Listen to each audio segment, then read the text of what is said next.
Thanks for inviting us in. It's now 6 o'clock, and tonight there is new hope in the push to identify the victims of alleged serial killer Herb Baumeister. And now tonight, our Emily Longnecker joins us live in studio, and she explains how advances in technology now are really helping with this search. Emily?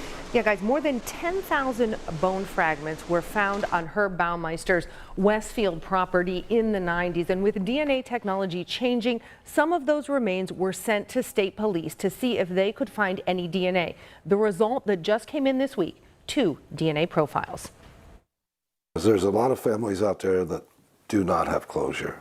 And Hamilton County Coroner Jeff Jellison hopes that closure can come, starting with these 2 newly developed DNA profiles. The question now, does this DNA match the 8 victims already identified, or does it belong to other victims of Baumeister? Men who disappeared years ago, whose families never knew what happened to them. A cousin from one of those families contacted Jellison last year. And he indicated to me that potential victim's mother had terminal cancer, and she was looking for some closure. And you can't say no to that. You got to move forward. So Jellison put out a call asking families who thought their loved ones could be a possible victim of Baumeister to send in DNA samples. Now, Indiana State Police are set to compare 40 of those samples to their 2 newly developed DNA profiles. They are now doing the comparison samples and fast-tracking that process now that they know that we have DNA, modern-day DNA. They'll also enter the 2 new DNA profiles into a national database where families of missing persons across the country have submitted DNA samples. And they'll enter the samples they recently connected from families here.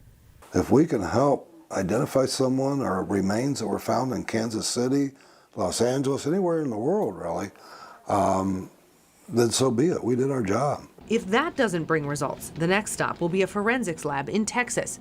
They'll take the 2 new DNA profiles and look for possible matches with DNA people have given to genealogy databases. The search for answers could still take some time, but Jellison says the 2 new DNA profiles from Indiana State Police are a start in continuing to tell the story of these victims. That's the story I want to tell, is who those people are.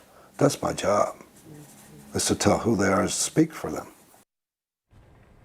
Now, Jellison wouldn't give a firm timeline as to when the results could start coming in, but he did say the tests are being fast-tracked. Scott?